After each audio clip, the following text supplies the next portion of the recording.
गोजोन्थों बिथांमोना गोजोन्थों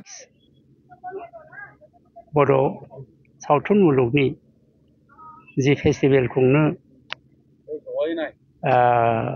थाम-दाम खालामदों शंकरदेब कलाक्षेत्रआव बे जोबोरैनो आंनि थाखाय गोसो गोरबोनि अननाय सिबिनायखौ जासिहरग्रोदों आं बिथांमोननो। आसोल खोथाया जादों मा शंकरदेब कलाक्षेत्र गुवाहाटी महानगरनि बे जोबोरैनो मुंदांखा मोनसे मन्त्र बेयाव जे जोङो 6 बड' सिने आर्टिस्ट एवार्ड फेस्टिभेलखौ खुंनो आखायाव लादों बा दा खुंगासिनो दङ। बे खेत्रआव आं बुंनो थाङोब्ला थोंजोङै जे जों हुदुर गुवाहाटीनिफ्राय दिल्ली मुम्बाइ बायदिसिनायाव खालामनायनिख्रुइ जों जोंनि जायगायावनो खोब गाजा गोमजायै जुदि खालामनानै जों दिन्थिफुंनो हायोब्ला बे मुलुगावनो गासिबो साथिसारजोबगोन होननानै आं सानो। आरो फारसेथिंजाय नै दा जा प्रथम गिबियावनो जि खन्थाइ मा होनदोंमोन मेथाइ रोजाबनाय कम्पिटिसन खालामगासिनो दङ। बेयाव आं सानो मा जिबिलाक रोजाबगिरिफ्रा खनगिरिफ्रा बेवहाय बाहागो लादों बिथांमोना अन्तत नङाब्लाबो आगोलनिफ्रायनो थियारि जानानै फैखानो नांगौ आरो बधय बिसोरो थियारि जानानै फैखादोंबो। दा आं दोंनैसो मेथाइ रोजाबनायखौ खोनासंनानै फैबाय। बेयाव प्रथमावनो भेरगावनिफ्राय रोजाबदों। बे रोजाबनायाव बे गथ'आ प्रथम जिथुनाखि माबादों बेखौ आं गाज्रि मोनाखै खोब मोजां माबाजों सारिगामाजों लांदों बियो। बे लांनायखौ आं गाज्रि मोनाखै आरो जिथुनाखि माबानाय फक्स सं बायदि मोनसे रोजाबदों बेयाव एसे नांबावगौमोन बिनि थाखाय एसे नांगौमोन बेयाव किसुमान मेल'डि सुरजों लांनो नांगौमोन किसुमान एसे राखें जालांबाय थादों। जेनो हक निस्सय इयुनाव बेफोर मोजां जालांगोन। दोनथ'वाखै सावथुनाव ओंखारनाया आंहा गोसो दं आरो आं ओंखारनोनो सानो नाथाय मा खालामनो आंनि आथिं आखाइ गासैखौबो न'खरनि जि जेंना बे खाख्रबनानै दोननाय जादों आरो जेलाव थानाय बायदि खाख्रबनानै दङ आं दा जोबथेसालियाव।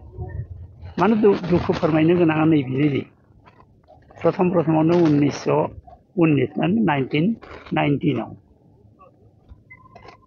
आंनि बुरैया थारमाने आंनि बिसिया खोब गोसा बेमाराव गोग्लैदों। बे गोग्लैनानै दाबोनो बे नोरजिया भाबावनो दंबाय थायो। बिनि गेजेरावनो 2000 दहाय बुंनाया गोरोन्थि जादों 2019 बे मायथाइयाव बुरैनि माबा जादों। नै दा बिनि गेजेरावनो नै दा हरखाबै दिनै बोसोरसेनि आगोलाव फिसाला गेदेरा जाय इनकाम सर्सनि बिगोमा हठात करिनो बे कर'ना इनजेकसन लानायनि उनाव मा जाखो मानसिया आखाइ आथिंनि जि रोदा बे रोदाया कमप्लिट डेमेज जाजोबनानै उनाव कबा आक्रमन खालामनानै दाख्लै आगष्टनि 8 तारिखआव रुंसारि जालांबाय।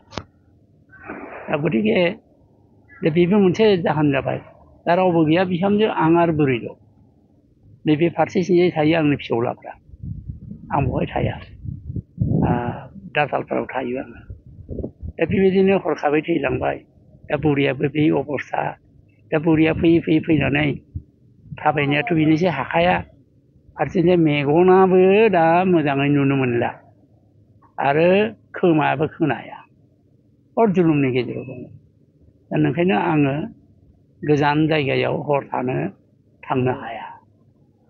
दा हर थानो हायाब्ला मोनसे बै सावथुनाव थांलाय फैलाय खालामोब्ला गारिनि फाइनान्सियेल बहुद प्रब्लेम जायो आरो बेखौ दुखिया गोजा प्रडिउसार माहाजोन गैया रावबो गतिके बेयाव एसेल' जोंनो मजुरि होगोन बेखिनिजों आंनो जथेस्थ' नङा थोआ दा ओंखायनो थांनाया सम्भब जायाखै बन्द' जाथ'नाय बायदि जादों खिन्थु आं निजेयैनो गांसे नाटक अर्थात स्क्रिप्ट लिरदों बे लिरनाया जाजोब्बायबो लिरखांजोब्बायबो बे नामखौ दोनदों आं गोजौ जिराद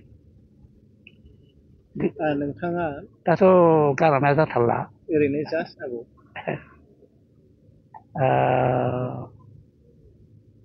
बावबायसो नामा